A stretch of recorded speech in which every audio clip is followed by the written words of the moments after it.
سعودی عرب میں اس دور میں غیرت مند بادشاہ تھے شاہ فیصل شہید رحمۃ اللہ علیہ، اللہ ان کی مغفرت کرے، ان کے درجات بلند کرے، بڑے مجاہد تھے۔ انہوں نے عرب ممالک کا اجلاس بلایا اور تیل کی سپلائی بند کر دی۔ سمجھتے ہیں بات کو کہ نہیں سمجھتے؟ جب تیل کی سپلائی بند ہوئی، اللہ تعالیٰ نے وسائل تو آج بھی مسلمانوں کو دیے ہیں، تیل کی سپلائی بند کی ہے تو اسرائیل گھٹنے ٹیکنے پر مجبور ہو گئے۔ پھر امریکہ بہادر بیچ میں آئے ایک بڑے بزرگ کا کردار ادا کرتے ہوئے کہ دیکھو لڑائی بڑائی معاف کرو، اللہ کا گھر صاف کرو، بیٹھ کے مذاکرات کی میز پہ آ جاؤ۔ تو یہاں بھی مذاکرات کی میز کے پیچھے تیل کا ڈنڈا تھا، سمجھ رہے ہو؟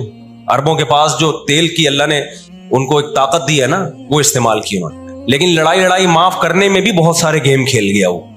طے یہ ہوا کہ جی جو عربوں کے علاقوں پر اسرائیل نے قبضہ کیا ہے، مصر اور شام پہ، وہ اسرائیل واپس کرے گا، ٹھیک ہے ہم آپ کے علاقے واپس کر رہے ہیں، لیکن مصر کو اسرائیل کو تسلیم کرنا پڑے گا۔ یہ بہت بڑی مسٹیک ہوئی، کس سے؟ بولو، مصر سے۔ وہ اس پہ آمادہ ہو گئے، چلو ہمارے علاقے تو ہمیں واپس مل رہے ہیں۔ غزہ سے بھی مصر نے فوجیں ہٹا لیں، غزہ کا علاقہ بھی اسرائیل کے حوالے کر دیا۔ مصر کو یہ لگا کہ مرتا کیا نہ کرتا۔ مصر نے جب یہ علاقے واپس کیے اور اسرائیل کو تسلیم کیا تو بہت سارے عرب کنٹریز مصر کے خلاف ہو گئے اور عرب اتحاد سے مصر کو نکال دیا، وہ جو بعد میں داخل بھی کر لیا، پھر 1989 میں دوبارہ داخل کر لیا۔ لیکن قرآن کہتا ہے نا نولی بعض الظالمین بعضا، ہم بعض ظالموں کو بعض ظالموں ہی کے ذریعے پٹواتے ہیں۔ محلے میں ایک دادا گھوم رہا ہوتا ہے بدماشی کرتا، کمزور پٹ رہے ہوتے ہیں، اللہ دوسرے دادا کو پیدا کر کے اس کو پٹواتے ہیں اس سے، اور پھر کہتے ہیں تجھے کسی اور سے پٹواؤں گا میں۔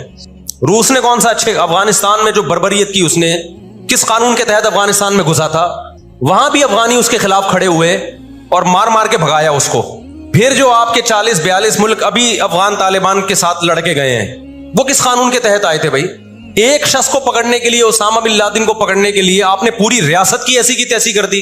تو ان کے اپنے لیے اصول کچھ اور ہیں، ہمارے لیے اصول بولو کچھ اور ہیں۔ اس لیے انصاف اصل کب ہوگا میرے بھائی؟ آخرت میں۔ لیکن آپ کی اطلاع کے لیے آخرت سے پہلے دنیا میں بھی ایک دفعہ ہوگا، اور یہ ہمارے پیغمبر صلی اللہ علیہ وسلم کی بشارتیں ہیں۔ اللہ تعالیٰ جو اہل اسلام پہ، فلسطینیوں پہ ظلم ہو رہا ہے، اللہ تعالیٰ ان کی مدد کرے، اور غاصب اسرائیل کو اللہ تعالیٰ ہدایت دے، جو ہدایت کے قابل نہیں ہے تو اللہ ان کو تباہ و برباد کرے۔